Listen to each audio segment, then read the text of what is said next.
Hi, ఎలా ఉన్నారు? I hope అందరు బాగున్నారు అనుకుంటున్నాను. మై లిటిల్ బ్రైడ్ ఇది కొరియన్ సినిమా. 10th క్లాస్ అమ్మాయికి తనకంటే వయసులో పెద్దవాడితో పెళ్ళయ్యాక జీవితం ఎలా మారింది, అలాగే పాపకి స్కూల్లో తనకి ఒక క్రష్ కూడా ఉంటాడు. మరి మొగుడి కోసం అన్ని వదిలేసి ఎలా ఉందో చూద్దాం రండి. అంతకంటే ముందు వీడియో మీకు నచ్చినట్టయితే ప్లీజ్ వీడియోని లైక్ చేసి ఛానల్ ని సబ్స్క్రైబ్ చేసుకోండి. పక్కనున్న బెల్ ని కూడా ఆన్ చేసి పెట్టుకోండి. మరి ఇంకెందుకు ఆలస్యం, రండి సినిమా చూద్దాం.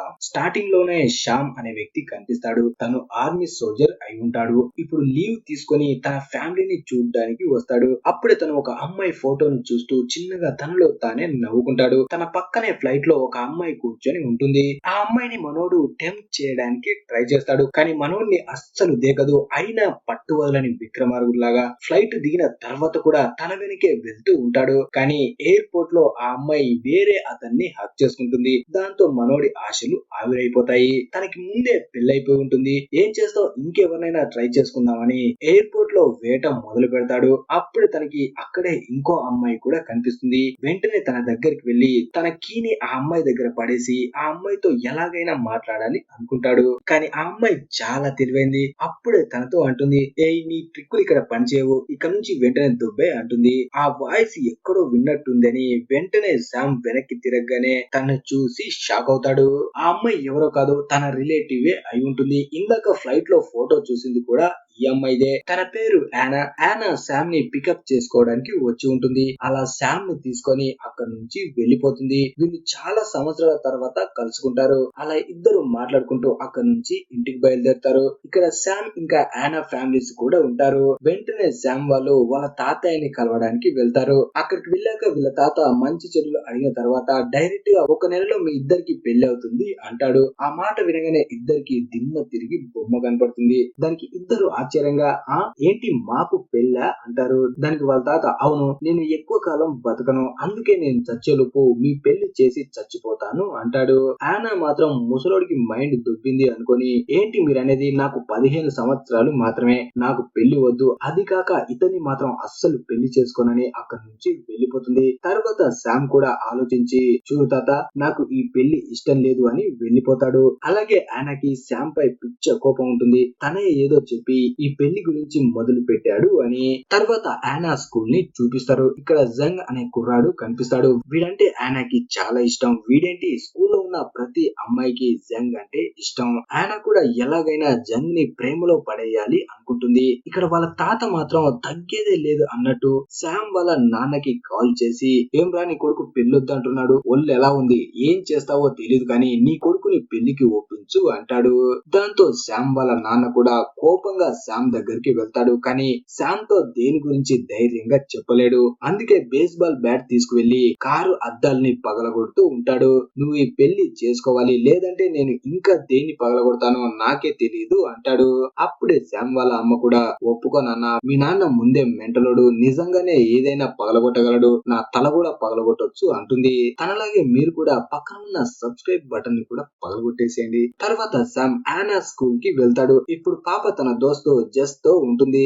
శామ్ ఇద్దరిని తీసుకుని రెస్టారెంట్ కి వెళ్లి మెల్లగా మ్యాటర్ లోకి వస్తాడు. మనం తాతయ్యని హ్యాపీగా ఉంచడం కోసం పెళ్లి చేసుకుందాం అంటాడు. ఆ మాట వినగానే ఇద్దరు షాక్ అవుతారు. అప్పుడే శామ్, చూడు హానా, తాత మన కోసం చాలా చేశాడు, పాపం ఇప్పుడు ముసలి గుండె ఉంటదో పోతదో అన్నట్టు లాస్ట్ కోరిక కోరాడు.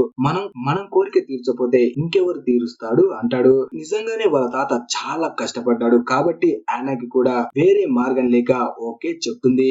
అప్పుడు ఆనా మళ్ళీ తన దోస్తు జస్ తో అంటుంది, ఈ విషయం గురించి మన మధ్య ఉండాలి, స్కూల్లో ఎవ్వరికి తెలియకూడదు అంటుంది. దానికి జస్ కూడా ఒప్పుకొని అక్కడి నుంచి వెళ్లిపోతారు. తర్వాత శామ్ ఇంకా ఆనా హాస్పిటల్ కి వెళ్తారు. ఇప్పుడు వాళ్ళ తాత పరిస్థితి దారుణంగా ఉంటుంది. ఇద్దరు వాళ్ళ తాత కాళ్ళ మీద పడి, ప్లీజ్ తాతయ్య, మమ్మల్ని వదిలి వెళ్ళకండి, నీకోసం మేమిద్దరం పెళ్లి చేసుకుంటాం అంటారు. అప్పుడు వాళ్ళ తాత ఈ మాట వినగానే కళ్ళు తెరిచి, మీరు ఏం కంగారు పడకండి, ఇదంతా మిమ్మల్ని కంగారు పెట్టించాలనే, మీరు పెళ్లికి ఒప్పుకో తట్టుకోవడం లేదని చిన్న నాటకం ఆడాను, ఇదిగో పెళ్లికి ఒప్పేసుకున్నారు అంటాడు. ఇక ఏముంది, తర్వాత రోజు శామ్ యానాకి పెళ్లైపోతుంది. ఫ్యామిలీ వాళ్ళు అందరూ కలిసి ఇద్దరిని హనీమూన్ కోసం పంపిస్తారు. కానీ ఫ్లైట్ బోర్డింగ్ ముందు యానా నేను అర్జెంట్ గా వాష్రూమ్ కి వెళ్ళాలి అంటుంది. ఆ మాట వినగానే శామ్ కి కోపం వచ్చి తిడతాడు. ఇప్పటి వరకు బాగానే ఉన్నావు కదా, ఇంతలో ఏమైంది, సరే తొందరగా వెళ్ళిరా లేదంటే ఫ్లైట్ మిస్ అవుతుంది అంటాడు. అలా తను ముందుగా వెళ్లి ఫ్లైట్ లో కూర్చుంటాడు. చాలా సేపు అక్కడే వెయిట్ చేస్తాడు. కానీ ఎంత సేపటికైనా యానా అస్సలు రాదు. దాంతో మనోడికి చాలా కంగారు పడుతుంది. ఆ లోపే ఫ్లైట్ కూడా టేకప్ అవుతుంది. ఇక యానా మాత్రం ప్రశాంతంగా అన్ని కార్యక్రమాలు పూర్తి చేసుకుని నిదానంగా వస్తుంది. కానీ అప్పటికే ఫ్లైట్ వెళ్ళిపోతుంది. ఫ్లైట్ వెళ్ళిపోయినందుకు తనకేమి బాధ ఉండదు, ఇంకా హ్యాపీగా ఉంటుంది. వెంటనే తను అక్కడ నుంచి స్కూల్ కి వెళ్తుంది. ఇక్కడ తనకి జంగ్ కలుస్తాడు. ఇప్పుడు జంగే యానాతో వచ్చి మాట్లాడతాడు. దాంతో పాపకి కాలు నేల మీద నిలబడవు. చాలా హ్యాపీగా ఫీల్ అవుతుంది. ఇక్కడే మనకి తెలుస్తుంది జంగ్ కూడా యానాని ఇష్టపడుతున్నాడు అని. ఇక ఏముంది, ఇద్దరు హ్యాపీగా మాట్లాడుకుంటూ ఉంటారు. ఉన్నట్టుండి జంగ్ సడన్ గా యానా చెయ్యి పట్టుకుంటాడు. యానా ఇంకా హ్యాపీగా ఫీల్ అవుతుంది. యానా చిన్నపిల్ల కాబట్టి తను ఇష్టపడేవాడు తనతో ఉన్నాడన్న హ్యాపీగా ఫీల్ అవుతుంది. అంతేకాని తనకి పెళ్ళయింది, మొగుడున్నాడని అస్సలు ఆలోచించదు. అలాగే జంగ్ కి కూడా తెలీదు యానాకి పెళ్ళయిందని. కొంతసేపటి తర్వాత జంగ్ ఇంటికి వెళ్తాడు. యానా కూడా ఇంటికి వెళ్లిపోవాలి అనుకుంటుంది. కానీ వెళ్ళడానికి భయపడుతుంది. ఎందుకంటే ఇంటి వాళ్ళు శామ్ తో హనీమూన్ కు పంపిస్తే నువ్వు మళ్ళీ తిరిగి ఎందుకు వచ్చావని అంటారు అని. అలా వెళ్లకుండా ఇంటి బయటే నిలబడుతుంది. ఆలోపే శామ్ కూడా లగేజ్ తో అక్కడికి వస్తాడు. నిజానికి తను ఇంకో ఫ్లైట్ పట్టుకొని వెనక్కి వచ్చేసి ఉంటాడు. ఇప్పుడు వీళ్ళు డైరెక్ట్ గా వెళ్తే ఇంట్లో వాళ్ళకి డౌట్ వస్తుందని వాళ్ళ సాంప్రదాయ బట్టలు కట్టుకొని డిన్నర్ టైం కి లోపలికి వెళ్తారు. వీళ్ళు వెళ్ళిన పని పూర్తయిందని చెప్పడం కోసం. అప్పుడే అందరూ తింటుంటే అక్కడ శామ్ యానాని ఎత్తుకొని వాళ్ళ దగ్గరికి వస్తాడు. ఇద్దరి మధ్య చాలా ప్రేమ ఉందని అందరూ అనుకోవాలి అని. తర్వాత ఇంట్లో వాళ్ళు శామ్ వాళ్ళ కోసం సపరేట్ ఇల్లుని తీసుకుంటారు. వాళ్ళతో ఉంటే వీళ్ళంత ఫ్రీగా ఉండలేరు అని. నెక్స్ట్ 5 సంవత్సరాల వరకు ఇద్దరి మధ్య గొడవ రాకుండా చూసుకోవాలని వాళ్ళకి నచ్చజెప్పి ఫ్యామిలీ వాళ్ళు అక్కడి నుంచి వెళ్లిపోతారు. తర్వాత నైట్ కి యానా చదువుకుంటూ ఉంటుంది. అప్పుడే శామ్ తనని టెంప్ట్ చేయడానికి ట్రై చేస్తాడు. పాప కోపంగా చేతిలో ఉన్న పెన్సిల్ ని తలపై దింపుతుంది. అప్పుడే శామ్ అంటాడు నేనేదో కామెడీగా చేశాను అని. కానీ యానా మాత్రం నేను మాత్రం సీరియస్ అనుకున్నాను అని అక్కడి నుంచి కోపంగా వెళ్లిపోతుంది. తర్వాత రోజు శామ్ యానా కోసం బ్రేక్ఫాస్ట్ ని రెడీ చేస్తాడు. యానా కూడా కడుపుండా తిని తనతో ఏమి మాట్లాడకుండా అక్కడి నుంచి స్కూల్ కి వెళ్లిపోతుంది. స్కూల్ కి రాగానే జెస్ దగ్గరికి వెళ్లి నన్ను జంగ్ లవ్ చేస్తున్నాడు అనుకుంటా అంటుంది. ఆ మాట వినగానే జెస్ చాలా ఫీల్ అవుతుంది. ఎందుకంటే జెస్ కూడా జంగ్ ని ఇష్టపడుతుంది కాబట్టి. తర్వాత శామ్ తన దోస్తులతో కలిసి పబ్ లో ఎంజాయ్ చేస్తూ ఉంటాడు. అక్కడ ఫుల్ గా తాగిన తర్వాత వాళ్ళతో అంటాడు నా పిల్లానికి నేను ఎంత చెప్తే అంతే, నా కాళ్ళ దగ్గర పడి ఉంటుంది అని. వెంటనే యానాకి కాల్ చేసి నేను పబ్ లో ఉన్నాను, నువ్వు వెంటనే ఇక్కడికి రా లేదంటే కథ వేరే ఉంటది అంటాడు. దాంతో యానా కూడా పబ్ కు వెళ్తుంది. పార్టీలో అందరూ ఎంజాయ్ చేసిన తర్వాత ఇద్దరు ఇంటికి తిరిగి వస్తారు. తర్వాత రోజు యానా స్కూల్ కి వెళ్తుంది. అక్కడ కొంతమంది అమ్మాయిలు యానా దగ్గరికి వచ్చి భయపెడతారు. నువ్వు జంగ్ కి దూరంగా ఉండాలి లేదంటే నీ కాళ్ళు చేతులు విరి చేస్తావు అంటారు. అప్పుడే జంగ్ అక్కడికి వచ్చి వాళ్ళతో అంటాడు యానాని కంగారు పెట్టకండి, నేను యానాని లవ్ చేస్తున్నాను, ఇక మీరు తనని వదిలేస్తే మంచిది అంటాడు. ఆ మాట వినగానే యానా చాలా హ్యాపీగా ఫీల్ అవుతుంది. తర్వాత రోజు శామ్ యానా ఇద్దరు షాపింగ్ చేయడానికి వెళ్తారు. కానీ షాపింగ్ చేయకుండా ట్రాలీలో ఆడుకుంటారు. అలా కొంతసేపటి తర్వాత యానా ఆడుకుంటూ కింద పడిపోతుంది. తన కాలికి గాయం కూడా అవుతుంది. దాంతో శామ్ తనని మోసుకుంటూ ఇంటికి తీసుకువస్తాడు. తర్వాత రోజు జంగ్ కి స్కూల్లో బేస్బాల్ మ్యాచ్ జరుగుతూ ఉంటుంది. ఈ మ్యాచ్ ని చూడడానికి యానా కూడా వస్తుంది. ఇక్కడ పాప జంగ్ కి బాగా ఎంకరేజ్ చేస్తుంది. అలాగే ఈ మ్యాచ్ ని టీవీలో కూడా టెలికాస్ట్ చేస్తారు. అప్పుడే ఇంట్లో ఉన్న శామ్ పల్లీలు తింటూ టీవీ పెడితే అందులో యానా కనిపిస్తుంది. పాప జంగ్ కోసం గొంతు చించుకుంటూ అరుస్తూ ఉంటుంది. శామ్ కి ఏమీ అర్థం కాదు. వీడి కోసం యానా ఎందుకంత అరుస్తుంది అనుకుంటాడు. వెంటనే యానా రూమ్ లోకి వెళ్తాడు. అక్కడ జంగ్ యానా ఇద్దరు దిగిన ఫోటోస్ కనిపిస్తాయి. వాటిని చూడగానే మనోడు గుండె టపాకాయలా పేలిపోతుంది. చాలా బాధపడతాడు. తర్వాత నైట్ కి యానా ఇంటికి రాగానే శామ్ అడుగుతాడు నువ్వు ఎక్కడికి వెళ్ళావు అని. యానా మాత్రం అబద్ధం చెప్తుంది, దోస్త్ ఇంటికి వెళ్ళాను అని. కానీ శామ్ నిజం తెలిసినా తనని ఏమి అనడు. తర్వాత రోజు యానా స్కూల్ కి వెళ్ళగానే జస్ట్ తన దగ్గరికి వచ్చి నిజం చెప్తుంది, నేను జంగ్ ని లవ్ చేస్తున్నాను అని. ఆ మాట వినగానే యానా కూడా అన్కంఫర్ట్ గా ఫీల్ అవుతుంది. ఇన్ని రోజులు లేని సడన్ గా ఏంటి ఇలా చెప్తుంది అని. తర్వాత రోజు శామ్ యానా స్కూల్ కి డ్రాప్ చేయడానికి వస్తాడు. తనతో ఏదో చెప్పాలి అనుకుంటాడు, కానీ ఆ లోపే యానా నాకు లేట్ అవుతుందని చెప్పి అక్కడి నుంచి వెళ్ళిపోతుంది. అదే రోజు యానా వాళ్ళ కొత్త డ్రాయింగ్ టీచర్ కూడా వస్తాడు. అలా వచ్చింది ఎవరో కాదు, శామే. తను టెంపరీ డ్రాయింగ్ టీచర్ గా వస్తాడు. ఇదే విషయాన్ని మార్నింగ్ యానాతో చెప్పాలనుకుంటాడు, కానీ తను వినిపించుకోకుండా వెళ్ళిపోతుంది. అలా క్లాస్ రూమ్ లో శ్యామ్ ని చూడగానే యానా ఇంకా జెస్ ఇద్దరు షాక్ అవుతారు. యానా అనుకుంటుంది తను స్కూల్ మొత్తం చెప్పేస్తాడు నాకు తనకి పెళ్ళైనట్టు అని. తర్వాత శామ్ టీచర్స్ తో కలిసి లంచ్ చేస్తూ ఉంటాడు. ఇక్కడే కిమ్ అనే టీచర్ కూడా కనిపిస్తుంది. శామ్ ను చూడగానే తనకి సైట్ కొడుతూ ఉంటుంది. స్కూల్ అయ్యాక ఇంటికి వెళ్తూ ఉంటే శ్యామ్ దగ్గరకు వచ్చి ఫ్లైట్ చేయడానికి ట్రై చేస్తుంది, కానీ శ్యామ్ కి మాత్రం తనంటే అస్సలు ఇష్టం ఉండదు. అందుకే దారి మధ్యలోనే దిగి ఇంటికి వెళ్ళిపోతాడు. ఇంటికి రాగానే యానా వస్తుంది. నీకు నా స్కూలే దొరికిందా టీచర్ గా రావడానికి అంటుంది, కానీ శ్యామ్ మాత్రం ఏమీ మాట్లాడకుండా నవ్వుకుంటాడు. తర్వాత రోజు శ్యామ్ క్లాస్ రూమ్ లో ఉన్నప్పుడు తనకు వామిటింగ్ వస్తుంది. వెంటనే జేబులో నుంచి కర్చీఫ్ తీసి తూర్చుకుంటాడు, కానీ అది కర్చీఫ్ కాదు, అండర్ వేర్ అయి ఉంటుంది. దాని క్లాస్ లో వాళ్ళు చూడకుండా ఉండడానికి యానా తిక్క పనులు చేసి అందరి దృష్టిని తన వైపు తిప్పుకుంటుంది. అప్పుడే శ్యామ్ కూడా దాన్ని దాచిపెట్టుకుంటాడు. తర్వాత క్లాస్ అయ్యాక జెస్ శ్యామ్ దగ్గరికి వచ్చి ఇప్పుడు యానా జెన్ తో బయట తిరగడానికి వెళ్తుంది, నువ్వు తనని కనిపెడుతూ ఉండాలి అంటుంది. అలా శ్యామ్ ఆలోచిస్తూ ఉన్నప్పుడే ఆలోపే కిమ్ కూడా వచ్చి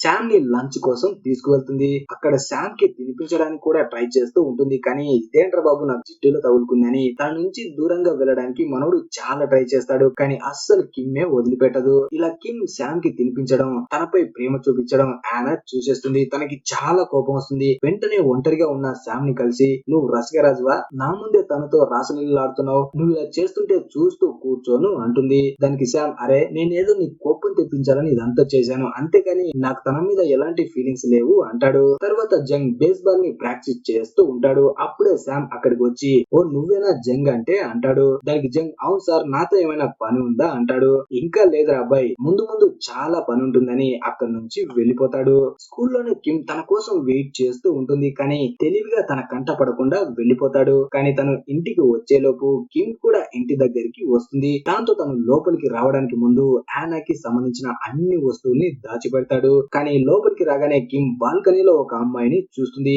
వెంటనే తను ఎవరని చూడ్డానికి వెళ్తుంది. అప్పుడే అక్కడ ఉన్న కర్టెన్ ని కప్పుకొని అక్కడి నుంచి యానా పారిపోతుంది. కిమ్ కి మాత్రం అసలు ఏమీ అర్థం కాదు. అసలు ఆ అమ్మాయి ఎవరు, నీ ఇంట్లో ఏం చేస్తుంది అంటుంది. దానికి శ్యామ్ తను మా సిస్టర్, కొంచెం మెంటల్, ఇదిగో ఇలాగే చేస్తూ ఉంటుంది అంటాడు. తర్వాత శ్యామ్ తన ఆర్మీ దోస్తుల్ని కలవడానికి వెళ్తాడు. అక్కడికి యానా కూడా ఫుడ్ ని వండుకొని తీసుకువస్తుంది. అక్కడ ఉన్న శ్యామ్ దోస్తులు కూడా ఆ ఫుడ్ తిని యానాని పొగుడుతారు, ఫుడ్ చాలా బాగా వండావు అని. అలా కొంతసేపటి తర్వాత దోస్తులందరూ ఎంజాయ్ చేసి అక్కడి నుంచి వెళ్ళిపోతారు. తర్వాత నైట్ కి శ్యామ్ యానా ఇంటికి వెళ్తూ ఉంటే కొంతమంది విధవలు వచ్చి యానాని ఏడిపించాలని చూస్తారు. శ్యామ్ సోల్జర్ అయినా సరే వాళ్ళని ఏమీ అనడు, కానీ యానా మాత్రం వాళ్ళ బొక్కలు ఇరగొడుతుంది. తర్వాత ఇద్దరు పోలీస్ స్టేషన్ కి వెళ్తారు. అప్పుడే ఆ ఆఫీసర్ యానా తనకి ఏమవుతుందని శ్యామ్ ని అడుగుతాడు. దానికి శ్యామ్ తన వైఫ్ అంటాడు, కానీ ఆ ఆఫీసర్ మాత్రం అస్సలు నమ్మడు. తర్వాత స్కూల్ ప్రిన్సిపల్ ని పిలుస్తారు. అప్పుడే ఆ ప్రిన్సిపల్ కూడా అంటాడు నిజంగానే వీళ్ళిద్దరు పెళ్లి చేసుకున్నారు అని. దాంతో అందరినీ వదిలేస్తారు. తర్వాత టీచర్ కిమ్ కి తెలుస్తుంది ఈ విషయం గురించి. దాంతో తనకి చాలా కోపం వస్తుంది. వెంటనే క్లాస్ రూమ్ కి వెళ్లి యానాతో అంటుంది స్కూల్ గోడపై నువ్వు పెద్ద పెయింటింగ్ ని వేయాలి అని ఆర్డర్ వేస్తుంది. దానికి శ్యామ్ తను ఎలా వేస్తుంది అంత పెద్ద డ్రాయింగ్ ని అంటాడు. అప్పుడు కిమ్ నువ్వు నన్ను మోసం చేసేవరా బై, ఈ శిక్ష తనకు పడాల్సిందే అంటుంది. యానా మాత్రం ఏమీ బాధపడకుండా హ్యాపీగా డ్రాయింగ్ వేస్తూ ఉంటుంది. శ్యామ్ చెప్పడం వల్ల జెస్ కూడా వెళ్లి తనకి హెల్ప్ చేస్తుంది. సాయంత్రం అవగానే ఇంటికి వెళ్ళిపోతారు. ఆ పెయింటింగ్ మాత్రం పూర్తి చేసి ఉండరు. వాళ్ళు వెళ్ళాక శ్యామ్ వచ్చి ఆ పెయింటింగ్ ని పూర్తి చేస్తాడు. మార్నింగ్ అయ్యాక యానా వాళ్ళు చూసి షాక్ అవుతారు. దీన్ని ఎవరు కంప్లీట్ చేసి ఉంటారు, సర్లే ఎవరైతే ఏంది మనకు మంచి జరిగింది కదా అనుకుంటారు. తర్వాత యానా వాష్రూమ్ కి వెళ్ళినప్పుడు ఆ ముగ్గురు రౌడీ అమ్మాయిలు కూడా వచ్చి అదే వాష్రూమ్ లో ఉంటారు. అలా యానా జెస్ ఇద్దరు మాట్లాడుకునేది విని వాళ్ళు అర్థం చేసుకుంటారు యానాకి శ్యామ్ కి పెళ్లి అయ్యింది అని. తర్వాత యానా ఫ్యామిలీ వాళ్ళు అందరూ డిన్నర్ చేస్తూ ఉంటారు. అప్పుడే యానా తమ్ముడు ఒక వీడియోని ప్లే చేస్తాడు. ఆ వీడియోలో యానా జిన్ తో ఉన్నట్టు ఉంటుంది. దాంతో తన ఫ్యామిలీ మొత్తం షాక్ అవుతారు. యానా ఏడుస్తూ అక్కడ నుంచి బయటికి వెళ్లి కూర్చుంటుంది. తన వెనక అందుకే శామ్ కూడా వెళ్లి తనతో అంటాడు, ఇదిగో ఇందులో నీ తప్పేం లేదు, నీకు ఇష్టం లేకపోయినా నన్ను పెళ్లి చేసుకున్నావు, నన్ను క్షమించు అంటాడు. తర్వాత ఇద్దరు ఇంట్లోకి వెళ్తారు. కొంతసేపటి తర్వాత జస్ యానాకి కాల్ చేసి చెప్తుంది, శామే నీ పెయింటింగ్ ని కంప్లీట్ చేశాడు అని. వెంటనే యానా లోపలికి వెళ్లి శామ్ టీ షర్ట్ ని చూస్తే దానికి మొత్తం పెయింటింగ్ అంటుకుని ఉంటుంది. దాంతో యానా అనుకుంటుంది, శామ్ తనని చాలా ఇష్టపడుతున్నాడు కానీ నేనే తనని పట్టించుకోవడం లేదు అని. పరిగెట్టుకుంటూ ఆ పెయింటింగ్ చూడడానికి వెళ్తుంది. ఆ పెయింటింగ్ లో చిన్నప్పుడు శామ్ యానా గుర్తులు కనిపిస్తాయి. దానికి పాప చాలా ఫీల్ అవుతుంది. తర్వాత రోజు మార్నింగ్ యానా కళ్ళు తెరవగానే తనకి శామ్ కనిపించాడు. కానీ హాల్లో చిన్నప్పటి ఫోటో ఆల్బమ్ ఉంటుంది. దాన్ని చూస్తూ అందులో ఉన్న లెటర్ ని తీసుకొని స్కూల్ దగ్గరికి వస్తుంది. ఈ రోజు స్కూల్లో పెయింటింగ్ కాంపిటీషన్ జరుగుతూ ఉంటుంది. స్కూల్ కి రాగానే యానా శామ్ ని వెతుకుతుంది. అప్పుడే శామ్ ని స్టేజ్ పైకి రమ్మని చెప్తారు. ఎందుకంటే శామ్ కి స్కూల్లో ఇదే లాస్ట్ రోజు అయి ఉంటుంది. వెంటనే శామ్ వెళ్లి స్పీచ్ ని ఇస్తూ ఉంటాడు. అంతలో కింగ్ వచ్చి శామ్ దగ్గర నుంచి మైక్ తీసుకొని, మన సార్ గారికి ఆల్రెడీ పెళ్లైపోయింది, తన పిల్లం కూడా ఇక్కడే ఉంది, తను ఎవరో కాదు యానా అంటుంది. దాంతో స్కూల్ మొత్తం షాక్ అవుతారు. అప్పుడే శామ్, అవును తను నన్ను పెళ్లి చేసుకుంది కానీ ఇందులో యానా తప్పేం లేదు, మా తాత చివరి కోరిక తీర్చడం కోసం మేము పెళ్లి చేసుకున్నాం అంటాడు. తనకి వేరే మార్గం లేదు, నిజానికి తను జెన్ని లవ్ చేస్తుంది, మిమ్మల్ని నేను చేతులెత్తి వేడుకుంటున్నాను, ప్లీజ్ ఎవరు ఈ విషయంలో తనని ఇబ్బంది పెట్టకండి అంటాడు. కానీ ఇదంతా యానా కూడా వినడం వల్ల చాలా ఏడుస్తుంది. పైకి లేచి, నాకు తెలిసి చిన్నప్పటి నుంచి నువ్వు నన్ను చాలా ఇష్టపడుతున్నావు, కాకపోతే ఈ విషయం నాకు ఆలస్యంగా తెలిసింది, అలాగే ఇప్పుడు మన గురించి ఎవరు ఏమనుకున్నా నాకు అస్సలు ఫరక్ పడదు అని శామ్ ని వెళ్లి హక్ చేసుకుంటుంది. అలా ఈ మూవీ ముగుస్తుంది. మరి ఈ మూవీ మీకు ఎలా అనిపించిందో కింద కామెంట్ చేసి చెప్పండి. అలాగే ఎక్స్ప్లెయిన్ మీకు నచ్చినట్టయితే వీడియోని లైక్ చేసి ఛానల్ ని సబ్స్క్రైబ్ చేసుకోండి. పక్కనున్న బెల్ ని కూడా కొట్టి ఉంచండి. Thanks for watching.